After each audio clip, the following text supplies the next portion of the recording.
The fluorescent lights hummed overhead like a swarm of insects caught in glass. Megan O'Brien had been pushing the medication cart through Oak Creek Memorial's pediatric wing for 6 months, and in that time she had learned that hospitals move on schedules only visible to those who've worked inside them long enough to stop seeing the panic beneath the routines. Her scrubs were pressed. Her shoes were silent on the tile. Her references were spotless. She had arrived in Denver on a Tuesday in March with 2 suitcases, a job offer, and the kind of composure that made administrators nod approvingly before moving on to more interesting problems. The problem was that Megan O'Brien paid attention to things other people overlooked. The medication cart squeaked at the left wheel. She'd been meaning to note that for maintenance, as she turned into the pediatric wing's back corridor. The wall clock read 7:13 a.m. The early shift hadn't yet brought the full crush of bodies. The attending physicians and residents still clustered in conference rooms reviewing cases. She worked best in these quiet hours, when the unit felt more like a place where children healed than a place where systems failed them. Her hands moved through the motions of competence, pulling charts, cross-referencing medications, checking the digital inventory against physical stock. 3 milligrams of midazolam. Pediatric syringes. The small plastic cups that made swallowing easier for kids who'd just come out of sedation. But it was the billing codes that had caught her eye first. She'd been restocking the crash cart in the supply closet when she'd noticed Mrs. Chen's chart left open on the nearby desk. An 8-year-old with acute appendicitis, scheduled for surgery. Routine case. The surgical fees were there, the anesthesia charges were documented, the post-operative care was coded correctly. But then there was a line item she hadn't seen before: specialist consultation, pediatric cardiology review. 30% markup above standard rates. Mrs. Chen had no cardiac history. No murmur. No reason for a cardiologist to review anything. And yet the charge was there. Itemized. Professional. Megan had made a note of it. Just a small note in her personal logbook, the one she kept in her locker next to a faded unit patch sewn carefully into the lining of her jacket. A patch from a life that no longer existed in any official capacity. The patch was the color of old sand now, barely visible unless you knew exactly where to look. She'd almost discarded it 100 times. She kept it anyway. The next day, she'd seen the phantom charge again. A different patient. Different cardiology specialist. Same 30% markup. The day after that, another one. Within a week, Megan had identified 17 phantom consultations across 14 patient charts. Each one coded with such precision that it looked legitimate unless you actually checked whether the consultations had been documented in the medical record, unless you verified that the listed specialists had actually seen the patients, unless you cared enough to notice the gaps between what was billed and what was actually provided. Most nurses didn't care. Most nurses had enough on their plate without auditing the hospital's accounting practices. Most nurses didn't have training in spotting discrepancies in documents, in recognizing patterns of fraud, in understanding that what looked legitimate at first glance often wasn't when you examined it long enough. Most nurses had never worked in combat hospitals in the Sunny Triangle, where improvisation meant the difference between a patient bleeding out and a patient stabilizing, where you learned to read situations with the precision of a radiologist reading X-rays, where you understood that detail, actual, honest, meticulous detail, kept people alive. Megan had never mentioned the discrepancies to anyone. She'd simply continued pushing her medication cart through the fluorescent-lit corridors, continuing to arrive on time, continuing to do her work, continuing to be invisible. That was the agreement she'd made with the Pentagon, or with whatever faceless office had ordered her disappearance. Stay quiet. Stay small. Don't cause waves. Don't remind anyone that you exist. The records were sealed. Her service was classified. There was no official documentation that Senior Chief Petty Officer Megan O'Brien had ever existed at all. But Dr. Sterling had noticed her noticing. She'd caught him watching her 3 weeks ago. He was tall, the kind of tall that made him stoop when walking through doorways, and he wore the kind of cologne that announced his presence in a room before his voice did. Expensive. The brand had a name she didn't care to remember. His hands were soft. She'd noticed that during a brief interaction in the third-floor hallway when he'd stopped her to ask about a patient's post-operative vitals. His hands had never held pressure on an arterial bleed. His hands had never performed an emergency cricothyrotomy. His hands had never had to be steady because bodies depending on steadiness were dying in front of him. She could read him. That was the problem. She could read him the same way she could read a room full of wounded soldiers, by listening to the pattern of their breathing, by watching who was going into shock and who was still coherent, by understanding that the ones who talked the most were often the ones in the most danger. Dr. Sterling was someone who had built himself entirely on the surface, on the appearance of competence rather than its substance. And he had sensed, with the instinct of a predator who knows when something in his territory doesn't belong, that Megan could see through him. The chart had been subtle. Just a notation she'd made in the margin of one billing code, a small question mark in blue pen next to one of the phantom cardiology consultations. She'd thought she'd been discreet. She'd thought no one had been paying attention to what a quiet nurse with spotless references was documenting in departmental systems. But Dr. Sterling had been paying attention. He'd been paying very close attention. She pushed the medication cart past room 407 and slowed. There was a new patient there. She knew this because the chart outside the door had changed color, blue for new admits, and because she could hear movement inside. A child. Young. The voice was thin but not distressed. Yet. The room went quiet when she glanced in. A man stood near the window, his uniform visible even in profile. Air Force Blues. An officer by the set of his shoulders, by the way he stood, as if the ground around him was enemy territory that needed to be defended. His son, it had to be his son, sat on the hospital bed, and even from the doorway Megan could see what the chart would confirm. Blind. Post-operative. Recent surgery. The child's head was tilted slightly, oriented toward the sound of his father's breathing. Colonel Webb. It wasn't a question. She'd heard that voice before. 3 years ago. Over military comms. During a night that had ended with 17 casualties and 1 impossible evacuation, during a classified operation in Kandahar that the Pentagon had worked very hard to ensure no one ever discussed. That voice had been giving orders while the world was burning. That voice had kept people alive when everything else was falling apart. He turned. His eyes met hers for exactly half a second before she looked away, back to her medication cart, back to being just a nurse pushing just a cart full of just medications. Yes, he said. She didn't respond. She couldn't afford to respond. She couldn't afford to acknowledge recognition, couldn't afford to let anyone, not the colonel, not the child, certainly not Dr. Sterling, who she could sense watching from somewhere down the corridor, know that she remembered that voice, that she knew exactly what he'd done during those final hours in Kandahar, that she understood the specific gravity of the situation he was in now with a 9-year-old son who couldn't see and a hospital that had somehow grown dangerous in ways that had nothing to do with medical complications. She continued down the hallway. The medication cart squeaked. The fluorescent lights hummed. And Megan O'Brien carried a decision she'd made in half a second of eye contact, a decision she would not speak aloud, a decision that would eventually cost her everything and give her back a life she'd been ordered to forget. She would protect that child. No matter what it took. No matter what came next. Megan O'Brien keeps her eyes down as she pushes the medication cart through Oak Creek Memorial's pediatric wing, moving with the kind of invisibility that only quiet people can achieve. 6 months she's been here. 6 months of spotless references, 0 complaints, and the exact kind of nurse that Dr. Sterling initially welcomed before discovering she actually read the billing codes on patient charts. The phantom specialist consultations padding every invoice by 30%. The charges that didn't match the treatments. She saw it all in the first week and said nothing, which was her first mistake. Sterling noticed her noticing. The way her eyes lingered on discharge summaries. The way she cross-referenced medication costs against what was actually dispensed. A nurse who paid attention was a liability. A quiet nurse who paid attention was a threat. The cafeteria is crowded at 11:13 a.m.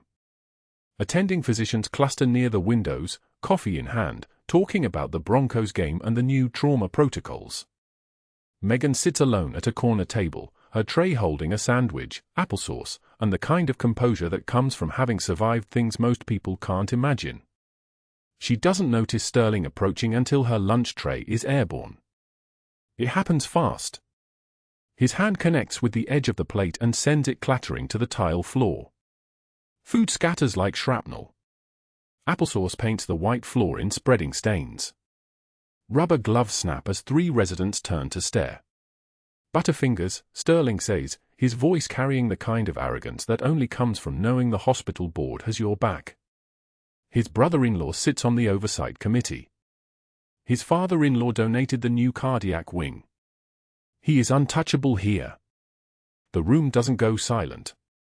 The room goes worse than silent. The room pretends nothing happened. That's the specific cruelty of it. Megan sits motionless for exactly 1 breath. 2. Then she reaches down and begins gathering the pieces of her tray. Her movements are precise. Methodical. Like she's performed this task 1,000 times before. "I'll make you a wager," Sterling announces to the table of physicians, his voice loud enough that every head in the cafeteria turns. $500 says our newest addition here quits within 7 days. Anyone taking that action? One resident laughs. Another looks away. Nobody meets Megan's eyes. Sterling produces a patient chart from his coat pocket and drops it at her feet with the casual violence of someone who has never been told no. "Pick that up, sweetheart. Let's see if you can manage without spilling this one." The fluorescent lights hum above them. Megan's breath comes slow. Controlled. This is the moment most people would shatter. The moment they'd feel the weight of 30 strangers pretending to be elsewhere. The moment shame would crack open something vital inside them. She lifts her head. Her eyes meet his. "I've cleaned up bigger messes than this, doctor," she says, her voice steady as a surgical laser. Usually they don't talk back. The silence that follows has texture. Wait. Sterling's face flushes. His jaw clenches. He expected anger or tears or the frantic scrambling of a woman fighting to keep her job. He did not expect this quiet, bone-level certainty. He did not expect her to pick up the chart and walk away without apology, without excuse, without the broken gratitude he needs to feel powerful. "Let me be clear to all of you," Sterling calls after her, addressing the room. That nursing staff level of protocol deviation and insubordination is exactly why we're seeing concerning outcomes in pediatrics. When someone shows you who they are, believe them. And she's shown us she's a liability. The message is coded but understood. Megan O'Brien is radioactive now. No one will eat lunch with her. No one will cover her shifts. The attending physicians will stop requesting her for their patients. This is how hospitals work. Not with dramatic confrontation but with the slow, methodical withdrawal of institutional support. What Sterling doesn't know is that the moment Megan leaves the cafeteria, she walks directly to room 407. The boy is 9 years old. Blind since an infection at birth, before the military had antibiotics, before his father made colonel. The boy's name is David Webb, and his father's voice is the same voice Megan heard 3 times over the secure comms during Operation Sandstone in Baghdad, the mission that the Pentagon buried so deep that it no longer exists in any official record. "Morning, David," Megan says, checking his vital signs with the casual competence of someone who has done this with children in combat zones and civilian hospitals and everywhere in between. "How's the pain today?" 3 out of 10, David says. His eyes move toward her voice with the precision of someone who has learned to navigate the world without sight. "Is Dr. Sterling always like that?" "Like what?" Megan asks, though she knows exactly what he heard from 3 rooms away. "Angry," David says simply. "He sounds angry all the time." She adjusts his oxygen cannula with steady hands. Some people are angry because they're scared. Fear looks like anger when you don't know how to handle it properly. She doesn't tell him that Sterling is angry because he's losing control. That her quiet refusal to break has somehow made her more dangerous instead of less. That by Wednesday, he will have contacted 2 board members, initiated an external review of her credentials, and sent a detailed summary of her behavioral concerns to the State Medical Board's disciplinary desk. That the rumors about her will have metastasized from difficult employee to potentially dangerous to pediatric patients. What she does is finish her shift, document her notes with the precision of someone trained in military protocols, and ensure that David Webb has everything he needs for the night. By 8:13 p.m., Sterling is in a conference call with the hospital administrator and 2 board members, his voice measured and professional as he explains why the pediatric nursing staff needs a complete competency review. His language is clinical. His sources are impeccable. His timing is perfect. No one yet understands that Megan O'Brien is not what she appears to be. No one understands that the quiet woman who takes abuse in cafeterias is the same woman who held off an ambush for 43 minutes in the Sunny Triangle while evacuating wounded combat medics.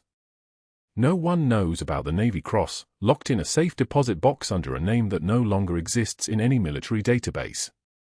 No one knows that the unit patch sewn inside her jacket lining is from a battalion that was officially decommissioned in 2009, buried so deep that even the Freedom of Information Act cannot retrieve it. Sterling has made his first move. He has embarrassed her publicly and set the institutional machinery against her. He has activated his network, called in favors, and positioned her as the problem that needs solving. He is still operating under the assumption that Megan is what she appears to be, a nurse with spotless references and something to hide.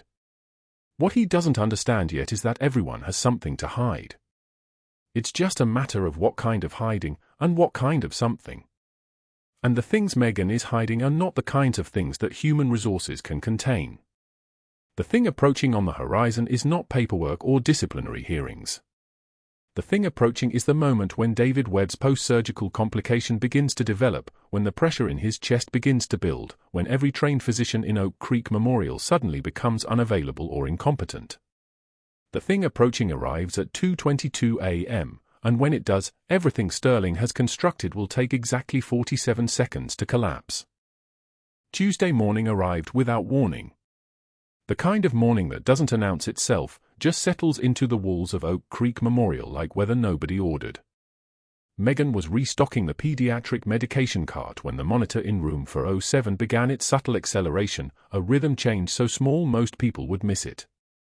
Most people weren't trained in field triage under fire in the Sunny Triangle. She felt it first as a shift in air pressure. The way a room changes when something inside it is dying. David Webb lay in the hospital bed surrounded by machines that were only now beginning to understand they were losing him.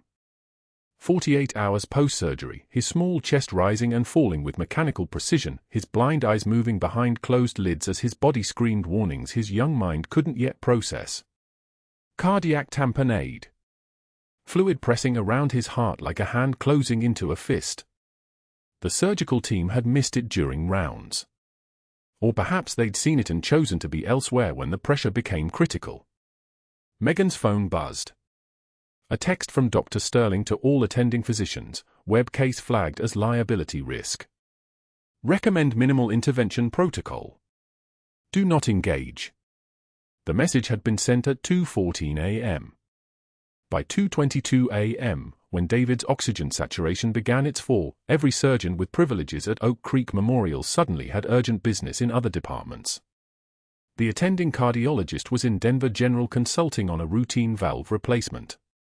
The pediatric surgeon was in a conference room explaining to board members why protocol violations created institutional exposure. The on-call intensivist was, according to his voicemail, unavailable for the next 6 hours. Megan pushed through the pediatric wing doors without running. Running draws attention. She moved like someone who had walked into operating theaters while mortar rounds fell outside, who understood that speed without panic was the only speed that mattered.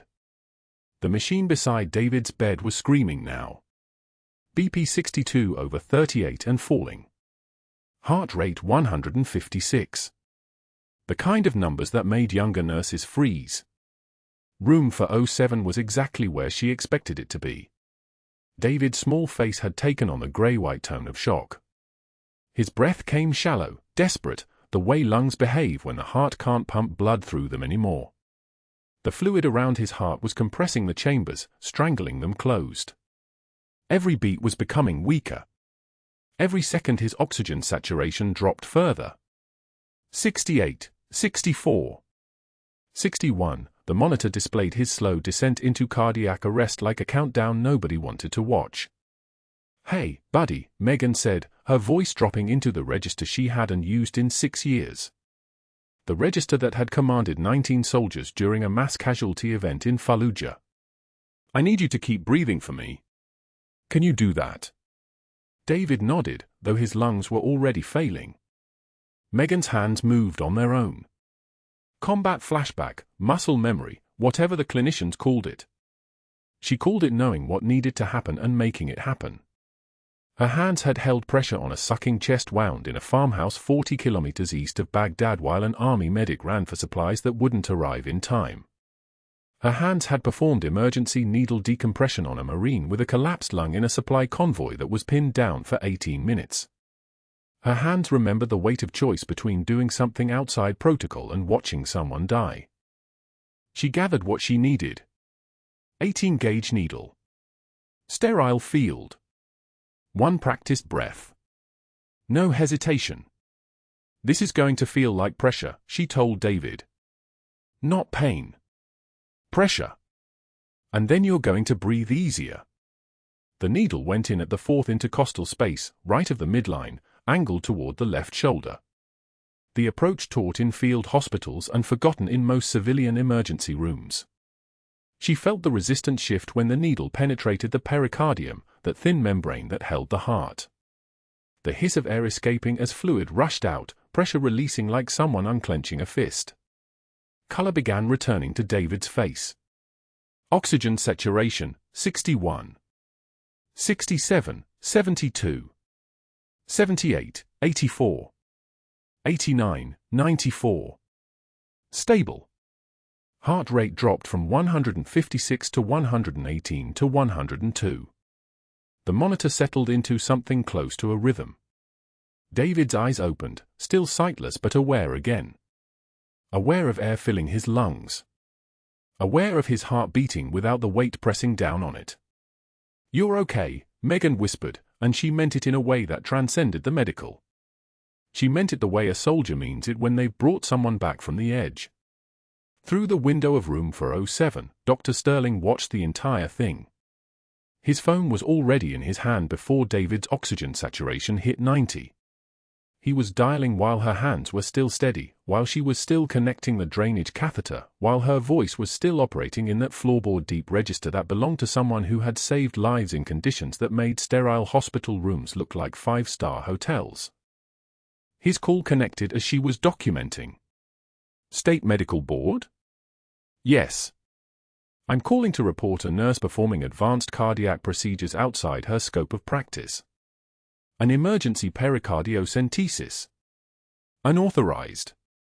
Dangerous." His voice carried through the corridor like he wanted everyone to hear. Like he was making a point about what happened to people who didn't know their place.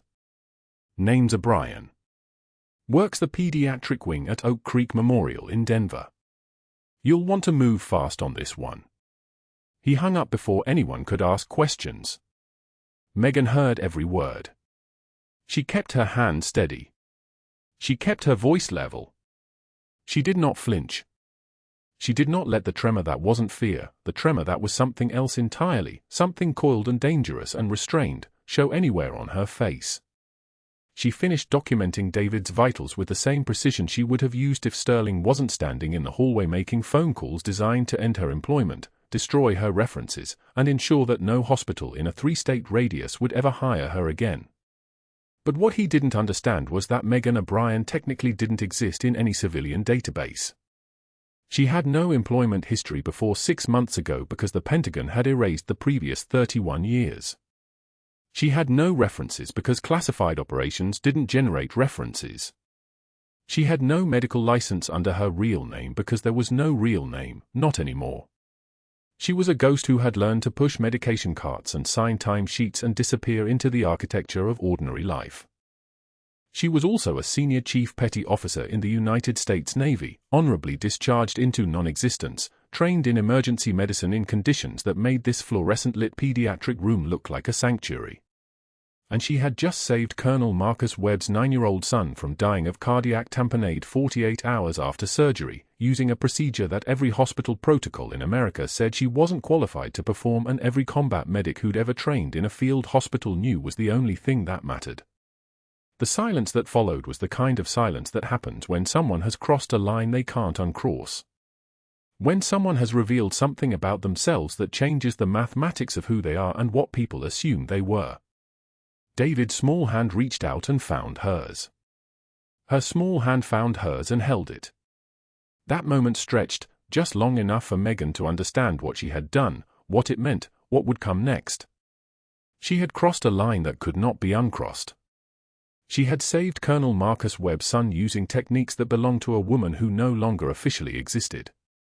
By Wednesday morning, Dr. Sterling had already made 3 phone calls. The first went to a surgical reference in San Antonio who remembered Megan as adequate but unremarkable.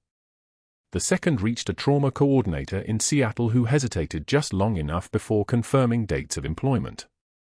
The third call was to an external investigator Sterling had retained privately, feeding him questions designed to undermine her credentials, asking about gaps in her paperwork that only someone searching for problems would notice. Sterling's voice carried the precision of a man activating a network he had spent years building, board members who owed him consulting fees, administrators whose children had attended the same private schools, lawyers who billed the hospital $200 an hour to make problems disappear.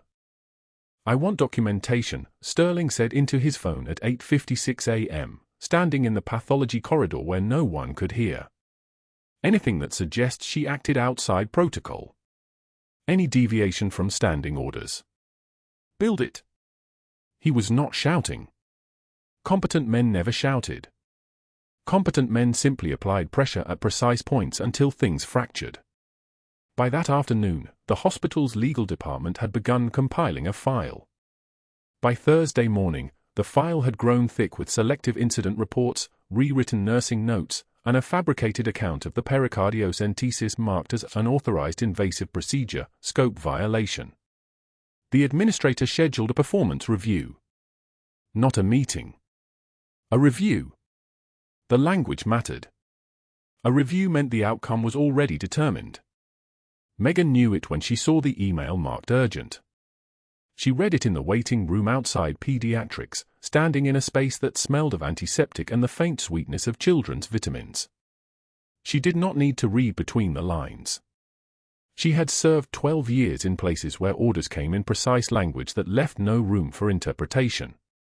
The message was simple. Report to HR at 11:38 a.m. Thursday. Mandatory attendance. Bring your badge and access credentials. She finished her shift. She did not make any phone calls. She did not speak to anyone except to confirm patient vitals and pass off charts. Her composure held the way it always held, one measured breath at a time, her voice steady as she communicated with the day shift nurse. When a resident asked her to pull up a chart, she pulled it up. When an attending asked for a patient's medication history, she provided it. Nothing in her movement suggested that she understood exactly what was about to happen. At 10:52 a.m., she walked to HR on the 3rd floor.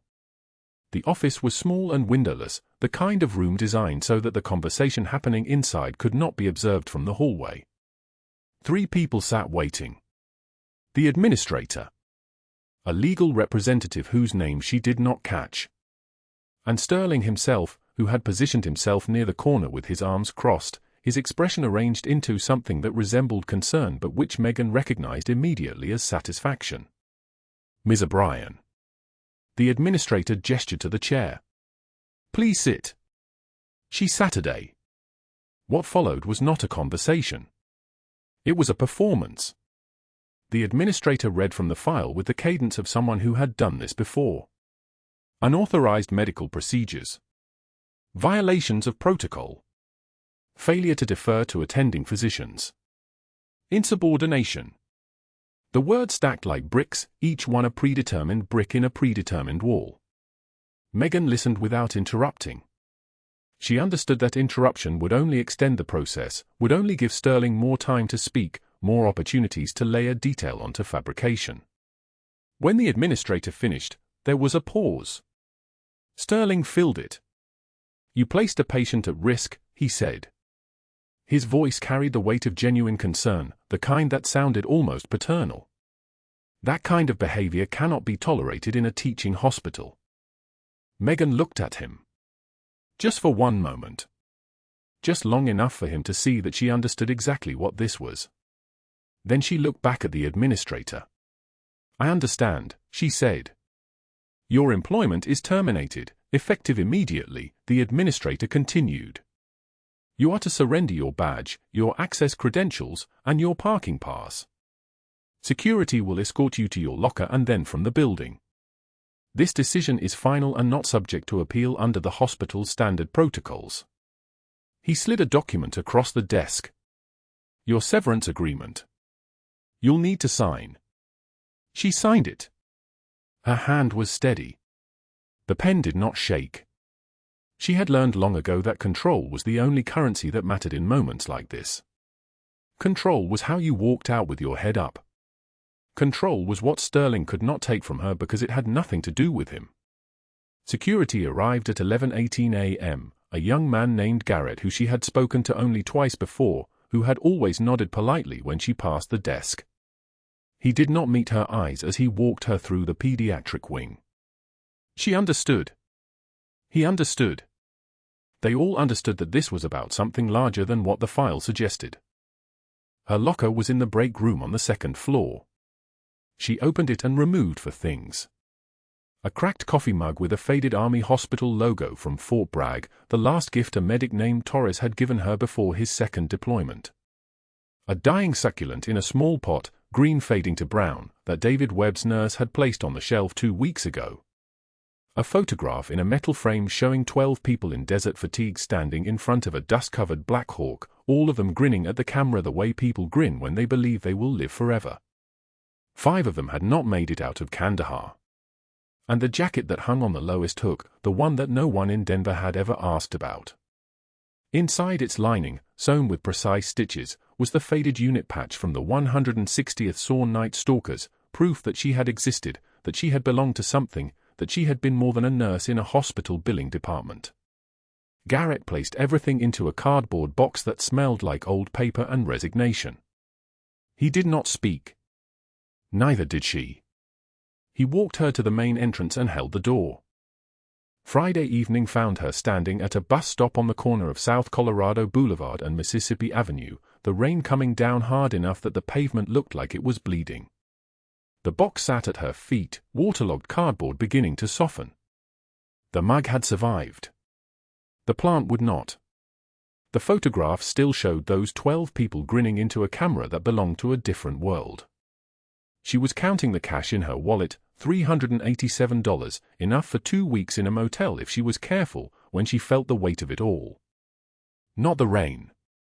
Not the cold. The weight of being unmade. Sterling had done what he set out to do. He had erased her the way the Pentagon had erased her, one bureaucratic motion at a time.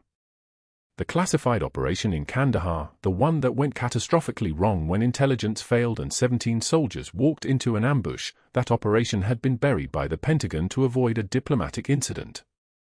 The official record showed no casualties on the American side. The official record showed no names. The official record showed that Megan O'Brien had never served, never bled, never held a dying Marine while calling for a medevac that would arrive too late. Now she was erased again. Different reason. Same result. Her eyes burned. But soldiers did not cry. She pulled the jacket tighter and waited for a bus that would take her nowhere in particular. She had done this before. She had survived worse than this. But the certainty that had carried her through 12 years of service felt thin in the Denver rain, felt like the dying plant in her box, green fading to brown, transformation that could not be reversed. She almost threw the unit patch away. Her hand reached into the box, found the jacket lining, felt the fabric. One small piece of stitched cloth. One small piece of proof that she had been someone. She held it for a long moment, standing in the rain with a cardboard box at her feet. Then she sat back down on the bench and waited. The sound came at 6:38 p.m. Not the bus. Something else. A distant percussion in the sky that grew louder, closer, until the rain seemed to be moving sideways. She looked up. The lights came first, navigation strobes cutting through the storm, and then the sound resolved into something unmistakable. Helicopter rotors. Multiple sets. Close enough that the rotor wash began pushing the rain in wild directions. She had no idea what was about to happen. 3 Blackhawks descended simultaneously, setting down on the intersection of South Colorado and Mississippi with a precision that left no room for doubt about their origin. Military extraction. Immediate. No request for authorization from local authorities. The kind of landing that meant someone, somewhere, had made a decision and the laws of the ground had simply stopped applying. Boots on tile. No. Boots on asphalt. 1, 2, 3, 4. 10. 15. Service dress uniforms emerged from the helicopters in formations that moved like machinery, like organisms that had practiced these motions until thought was no longer necessary. A figure stepped forward. Tall. Colonel's eagles on his shoulder. His eyes found hers and held them with the weight of someone seeing another human being for the first time in a very long time. Senior Chief Petty Officer O'Brien. His voice carried the precision of command. Not a question. A confirmation. She stood. The cardboard box sat abandoned on the bench. Yes, sir. Your file is open, he said. I'm Colonel James Mercer, Naval Special Operations Command. We need to talk about what happened in Kandahar. Monday morning hit Oak Creek Memorial like a depth charge. The trauma bay doors slammed open and paramedics wheeled in a stretcher, shouting vitals over the screech of wheels on polished tile. Gunshot wound to the lower abdomen. Bleeding out. The man on the stretcher was Iraqi, dark eyes wide with pain, his shirt soaked crimson. The attending physicians materialized like they'd been summoned, but something shifted when the paramedics called it in. Uninsured asylum seeker. Active criminal investigation. The room temperature dropped by 10 degrees. Dr. Sterling watched from the corner, arms crossed, and every doctor suddenly found urgent reasons to be elsewhere. The man needed surgery. He needed it now. He was going to die if someone didn't move. That's when Megan walked through the trauma bay doors carrying a cardboard box full of her life. She was supposed to be processing paperwork in administration, clearing out her desk, signing the final documents that made her disappearance official. The security guard had been kind about it. He'd carried her box from the nurse's station while her colleagues stared at their monitors. But she'd come back for her badge, the one thing they'd overlooked. And she stopped. She always stopped when someone was dying. The wounded man's eyes found her across the room. Recognition hit him like a physical blow. His voice broke into Arabic, desperate and sharp, and the entire trauma team froze. Al-Malika. Al-Malika al-Fallujah. The Angel of Fallujah. He was screaming it, over and over, his hand reaching toward her across the space between them. You saved us. You held the line. 16 of us. You held the line. Megan didn't move. She didn't blink. The box in her hands felt heavier than it had moments before. From the hallway, where physical therapy had been scheduled at precisely 10:08 a.m., a child's voice cut through the chaos. Senior Chief Petty Officer. Colonel Webson stood in the doorway, leaning on parallel bars, his sightless eyes turned toward the sound of her breathing. The boy had never heard her rank spoken aloud. He had no way of knowing anything about her except that she was the nurse who adjusted his medications, who held his hand during the procedure, who never treated him like his blindness made him less than whole. But he recognized something. Children always do. The attending nurse, the one who'd been trying to hide behind a computer, looked at Megan. Then looked at the patient bleeding out. Then looked at Dr. Sterling, who was reaching for his phone. The nurse's hands moved of their own accord. She walked to the federal database terminal, the one that required authorization codes, and found herself typing. The screen flickered. Access denied became access granted.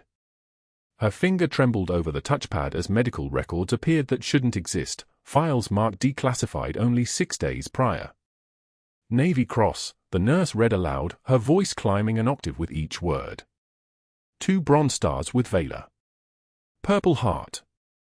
Each decoration hung in the air like a shot fired. The room's fluorescent lights seemed to buzz louder, or maybe that was just Megan's heartbeat in her own ears. She set the cardboard box down on a medication cart. Her hands were steady. They had to be. The man on the stretcher was still screaming her name. His blood was pooling faster now. Nobody was moving. The trauma bay doors burst open a second time, and a man in civilian clothes stepped through with the bearing of someone who'd spent 40 years commanding rooms without raising his voice.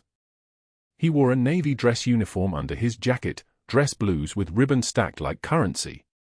Senior Chief Petty Officer Holloway, though his call sign from the teens had been Breaker.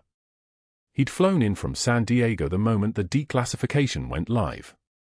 Behind him came 2 others in similar dress, and behind them, the quiet arrival of federal agents whose badges caught the overhead lights as they clipped them to their belts.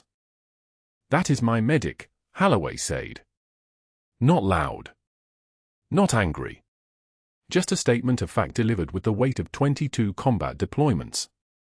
"She outranks everyone in this building." He turned to the nearest surgeon. "Are you going to operate, or am I calling the Navy JAG to explain why you're letting an asylum seeker die?" The surgeon moved. They all moved.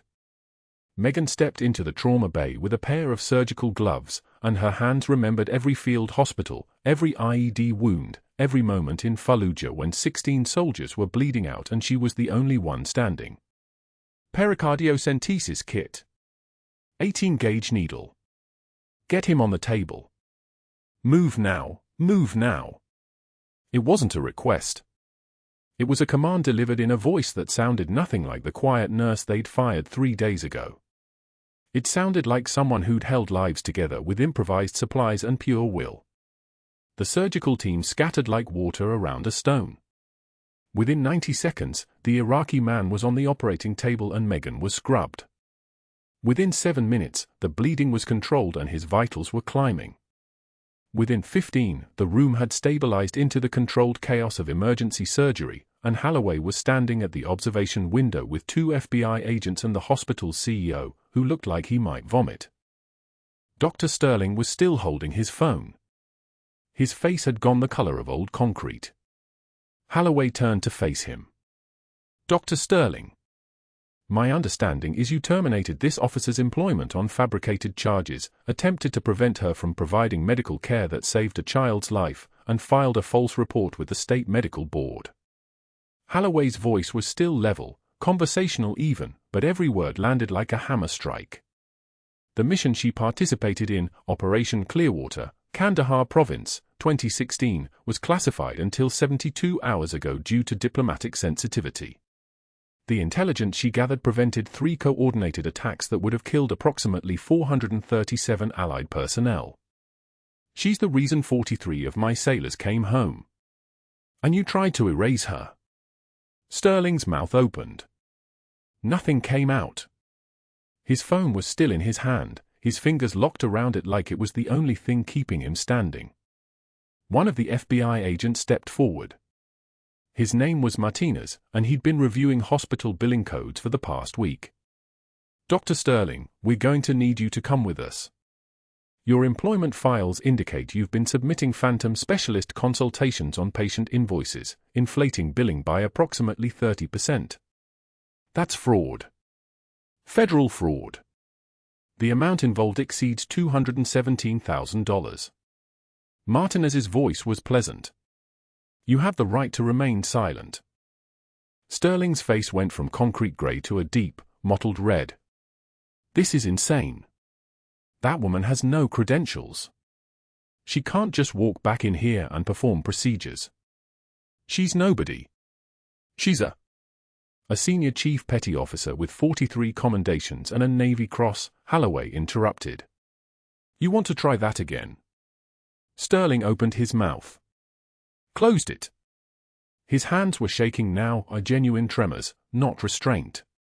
He looked at the operating room window where Megan was closing the surgical site, her movements precise and economical, the movements of someone who'd saved more lives than she'd ever lose. He looked at Colonel Webb's son standing in the hallway, understanding finally dawning on the child's face. He looked at the security guard in the corner, the same one who'd carried Megan's box out days before, and whose expression now held something worse than anger. Pity. I want a lawyer, Sterling whispered. The security guard stepped forward with a cardboard box. Inside was Dr. Sterling's personal items.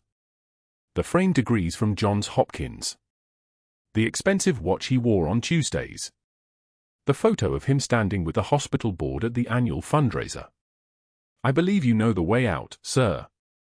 6 months later, a child took his first steps without assistance. Colonel Webb stood behind his son with tears he wasn't trying to hide, one hand steady on the boy's shoulder. Megan adjusted the gait belt with the same careful precision she'd once used to control bleeding in a field hospital. The physical therapist watched from the corner, making notes. The boy was progressing beautifully. By autumn, he might not need the belt at all. After the session, Megan walked through the parking lot of a strip mall in Boulder, heading to her car. Outside a storefront between a tax preparation office and a shuttered electronics repair place, a folding table had been set up. A man in a wrinkled shirt sat behind it, wearing a name tag that read, Steve. He was trying to sell supplemental insurance to people who walked past without slowing down. His hands shook as he rearranged the pamphlets for the 4th time in an hour. He didn't look up as Megan passed. He didn't need to. The silence between them was loud enough. He flinched when someone called him doctor from across the parking lot, a nurse from Oak Creek Memorial who'd seen the news, who'd read the articles about the felony fraud charges, the revoked medical license, the deal struck with federal prosecutors. Sterling had cooperated. Sterling had given names. Sterling had, in his desperation, implicated 3 hospital board members and 2 insurance executives. Sterling had destroyed everything trying to save himself. Megan kept walking. The sun was dropping toward the front range, turning the sky copper and gold. Behind her, a man sold insurance to nobody from a folding table, and his silence was complete. You don't need a badge or a gun to be a warrior. Sometimes you just need hands steady enough to hold a life together when the world is falling apart around you. And sometimes you need the discipline to keep those hands steady when everything inside you is screaming. That's the kind of warrior who changes things. That's the kind of warrior who makes it home. If you're settling in for a good story, you're in the right place. Hit like, subscribe, and tell us in the comments what time of day it is where you are. Let's get back to it.